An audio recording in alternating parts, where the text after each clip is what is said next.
My dear brothers and Meus sisters, queridos irmãos e irmãs, é bom estar aqui.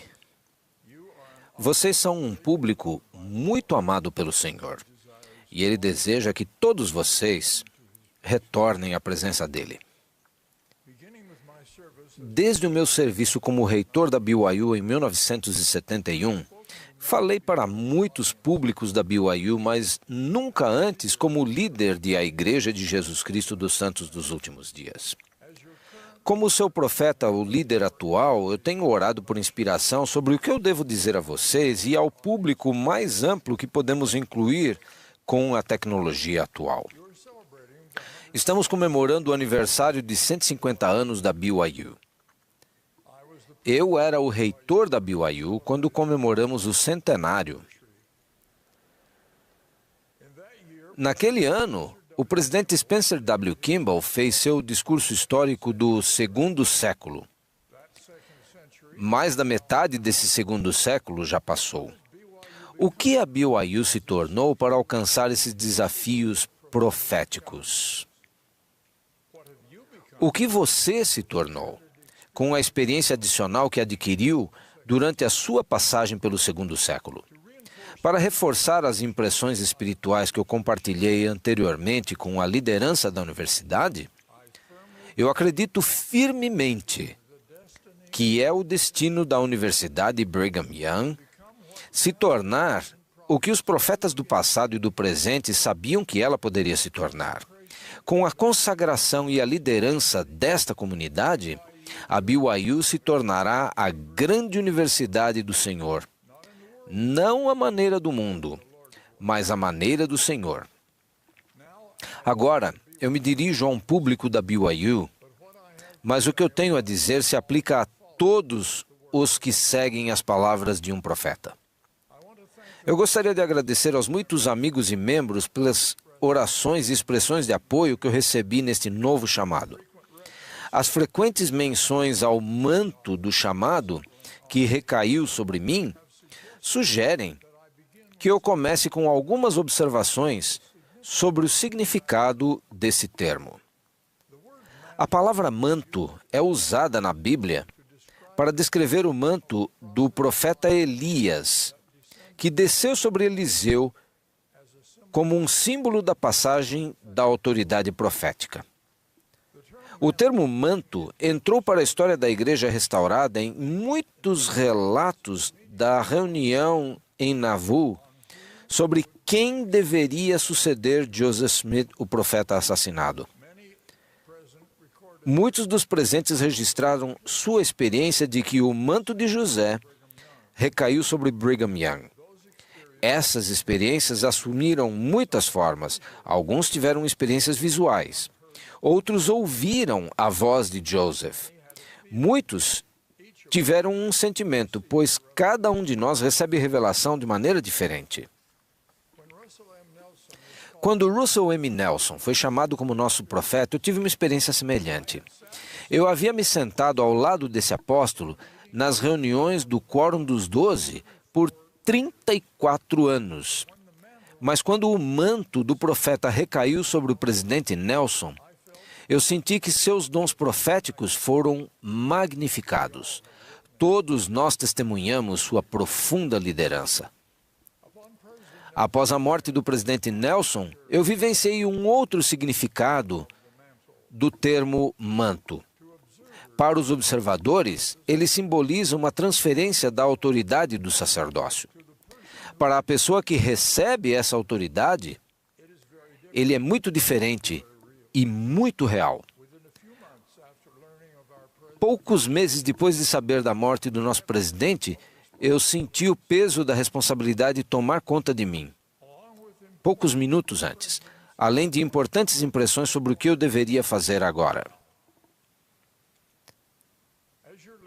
Como seu profeta, líder, eu oro para que nosso Pai Celestial realize o que deseja para cada um de nós, ou seja, que sejamos ou nos tornemos membros ativos da Igreja de Jesus Cristo dos Santos dos Últimos Dias, prosseguindo no caminho do convênio até a eternidade. Precisamos das orações uns dos outros. Eu sinto o efeito positivo das suas orações. Eu sou grato e amo vocês.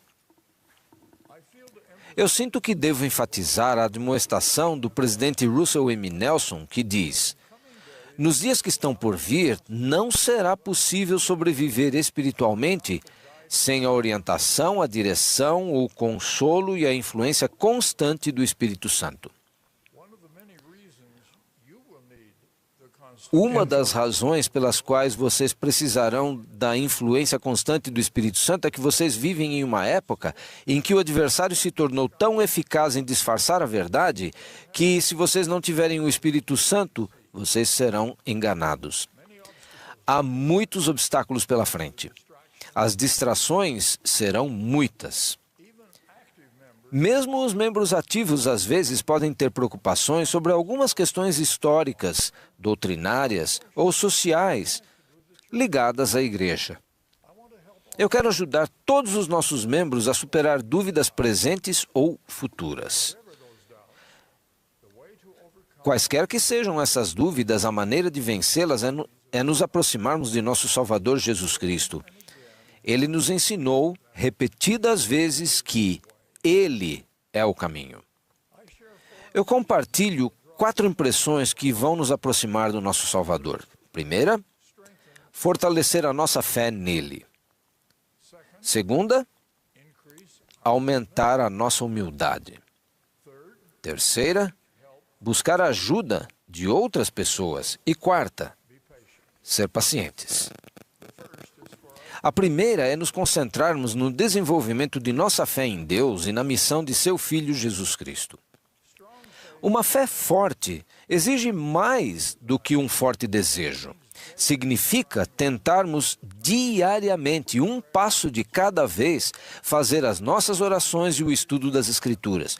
Podemos fortalecer o nosso compromisso com os princípios da primeira regra de fé, que afirma: cremos em Deus, o Pai Eterno, e em seu Filho, Jesus Cristo, e no Espírito Santo. Esses princípios alicerçam a nossa fé em Deus e nos manterão ancorados nas verdades do Evangelho e no exemplo de serviço do nosso Salvador ao próximo. Em segundo lugar, a nossa maior humildade nos aproxima de Jesus Cristo. Isso nos ajudará a superar as dúvidas sobre a doutrina do Senhor. Quando somos humildes, podemos ouvir mais claramente a voz do Senhor. Todos nós podemos precisar de pessoas que nos ensinem a humildade. Eu compartilho uma experiência pessoal que me ajudou a voltar ao caminho da humildade. No meu primeiro ano como professor na Faculdade de Direito da Universidade de Chicago, um membro renomado do corpo docente faleceu, e o reitor me pediu para ministrar suas aulas por algumas semanas até que um professor substituto pudesse ser providenciado. Eu não estava muito familiarizado com o tema jurídico, então eu tive muita dificuldade. E, finalmente, eu me senti pronto para me parabenizar por ter cumprido a tarefa. Depois, um aluno me disse algo que eu achei que fosse um elogio. Ele disse: Sr. Oaks, eu assisti àquela sua aula em que você substituiu o professor fulano de tal.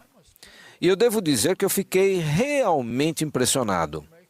Você será um bom professor um dia. Por que essa experiência me ajudou?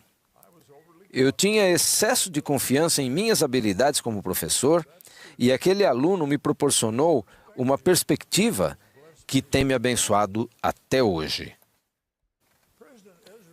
O presidente Ezra Taft Benson nos ensinou muito bem sobre humildade.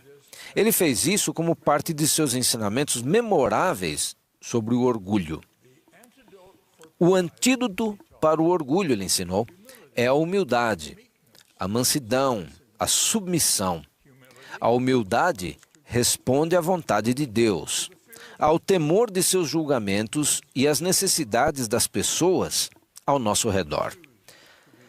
Que nossa escolha seja ser humildes, ele suplicou. E eu digo, olhem para as necessidades dos outros e a humildade virá como consequência. Assim como a fé em Deus e a mansidão, A humildade é uma virtude suprema dada para nos ajudar a aprender outras virtudes necessárias para nos tornarmos o que o nosso Pai Celestial e seu Filho unigênito nos criaram para nos tornarmos. Em um discurso aqui na BYU há muitos anos, o presidente Spencer W. Kimball definiu a humildade como a capacidade de ser ensinado. Ele explicou: a humildade é a capacidade de ser ensinado, uma habilidade de perceber que nem todas as virtudes e habilidades estão concentradas em si mesmos. Humildade nunca acusa e nem é contenciosa. A humildade se arrepende e não busca justificar seus erros. Ela perdoa ao próximo, reconhecendo que pode haver erros do mesmo tipo, ou pior, atribuídos a si mesmos.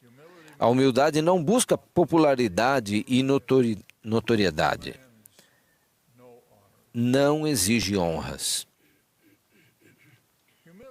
A humildade é um dos mandamentos poderosos que recebemos para nos guiar em nossa jornada mortal, preparando-nos para o nosso encontro marcado com o nosso Salvador e Redentor, Jesus Cristo. Tome cuidado para não se distrair. Lembre-se de sua parábola das 10 virgens. Nós queremos estar entre as 5 humildes que foram admitidas à presença do Senhor. O Senhor ama todos os seus filhos e anseia pelo retorno deles. Mas todos conhecemos exemplos de ex-missionários que interromperam seu crescimento espiritual por períodos de inatividade. Nós sabemos de jovens que comprometeram seu crescimento espiritual ao se afastarem dos ensinamentos da igreja, como aqueles que expressam ter pouco desejo de se casar ou de ter filhos. E há membros adultos que não procuram ser um povo que faz convênios, como os homens que não se preparam para a ordenação ao sacerdócio de Melquisedeque. As pessoas com fé e atividade cada vez menores na igreja restaurada são uma grande fonte de preocupação para seus líderes proféticos. Nós amamos vocês, jovens e idosos, homens e mulheres. O Senhor também. Deus é incansável em sua busca amorosa por cada um de vocês. Guardem os mandamentos e sejam fiéis aos convênios que muitos de vocês fizeram para guiá-los no caminho do convênio. Nunca deixem que seu aprendizado secular limite os seus horizontes. Nós somos gratos por saber que há 2 métodos para adquirirmos o conhecimento necessário. 1, o braço da carne nas revelações em evolução do método científico e 2, as verdades reveladas pelo método espiritual, que começa com fé em Deus e se baseia nas Escrituras, no ensino inspirado e na revelação pessoal. Não existe conflito final entre o conhecimento obtido por esses diferentes métodos, porque Deus, nosso onipotente Pai eterno, conhece toda a verdade e nos convida a aprender por meio de ambos os métodos. Aqueles que não acreditam em Deus e rejeitam formalmente a moral religiosa tradicional e declaram sua confiança apenas nos testes de evidências científicas, cumprem uma profecia do livro de Mórmon daqueles que vivem sem Deus no mundo. O elder Richard L. Evans deu uma boa resposta para aqueles que são pegos de surpresa por algumas evidências científicas que parecem contradizer a nossa interpretação das Escrituras. Pode haver algumas discrepâncias aparentes. Não se preocupe com elas. A eternidade é um longo tempo. Eu tenho um grande respeito pelo aprendizado, pelo esforço acadêmico e pelo ambiente universitário. Tenho um grande respeito pela ciência, pelos cientistas e pela busca da verdade. Mas lembrem-se disto. Afinal, a ciência, mesmo quando é verdadeira, definitiva e real, é simplesmente a descoberta pelo homem de algumas coisas que Deus já sabe e controla em sua ordenação do universo. Deus não nos revelou tudo o que sabe. Cremos na revelação contínua. Seja paciente, mantenha a humildade e o equilíbrio em todas as coisas. A humildade, a fé e a confiança no Senhor são os remédios para a hesitação. Conforme ensina o livro de Mórmon, o Senhor abençoa e faz prosperar os que colocam nele a sua confiança. Confiar no Senhor é uma necessidade particular para todos os que erroneamente desconsideram os mandamentos de Deus e os ensinamentos de seus profetas, comparando-os com as últimas descobertas e a sabedoria humana.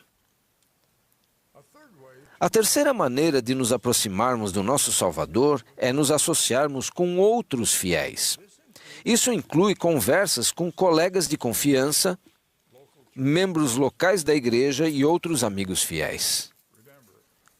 Lembrem-se, para sobreviver espiritualmente, vocês precisarão da constante influência do Espírito Santo.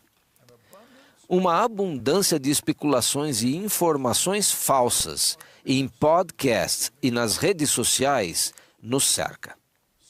Alguns podem protestar ou questionar a veracidade da doutrina da igreja, sem conhecer ou mesmo compreender a plenitude dessa doutrina.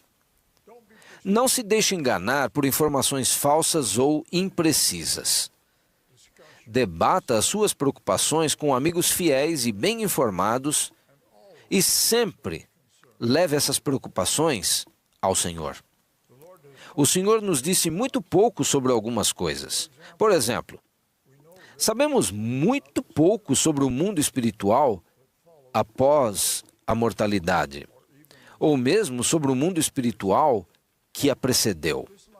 Essa falta de conhecimento pode ser prejudicial quando confiamos em crenças sobre esses assuntos de pessoas bem intencionadas que ensinam além do que Deus escolheu revelar. Confiar em Deus no que sabemos e no que não sabemos é uma grande proteção contra dúvidas que têm como base ideias equivocadas em vez do que Deus escolheu revelar. Eu compartilho a experiência de um sábio presidente de estaca aqui no campus. Ele foi abordado por um jovem de sua estaca que o admirava e lhe pediu para ser seu mentor nos negócios. Após algumas semanas, o jovem disse: "Eu devo compartilhar com você que eu decidi me afastar da minha fé. Eu não acredito mais." O presidente da estaca, surpreso, imediatamente começou a compartilhar seu profundo testemunho do Evangelho, que lhe havia trazido tanta alegria, paz e inspiração. O jovem ficou atônito e olhou para ele com lágrimas nos olhos e disse: "Não ouço ninguém falar assim há meses. Eu tenho saído com amigos que não acreditam." Eu digo a todos vocês, como aquele sábio presidente de estaca disse àquele rapaz: procurem amigos e colegas que estejam se esforçando para seguir o Senhor, com quem vocês possam sentir o Espírito e fortalecer a sua fé. Cerquem-se de pessoas que creem. Um grande profeta do livro de Mórmon ensinou esta verdade: acreditai em Deus. Acreditai que Ele existe e que criou todas as coisas, tanto no céu como na terra. Acreditai que Ele tem toda a sabedoria e todo o poder, tanto no céu como na terra. Acreditai que o homem não compreende todas as coisas que o Senhor pode compreender. E novamente, acreditai que vos deveis arrepender de vossos pecados e abandoná-los, e humilhar-vos diante de Deus.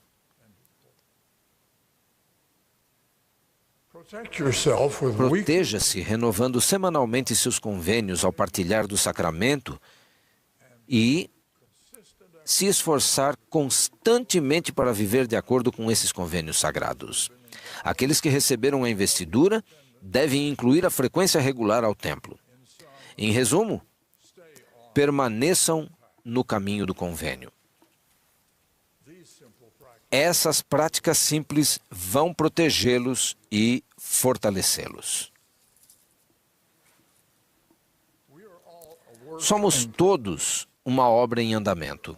Estamos todos em lugares diferentes do que o presidente Nelson chamou de caminho do convênio.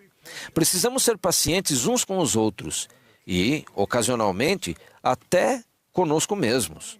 Superar a dúvida, resolver conflitos entre o entendimento progressivo da ciência e os ensinamentos às vezes incompletos da religião pode ser um processo demorado, como edificar a fé ou adquirir humildade.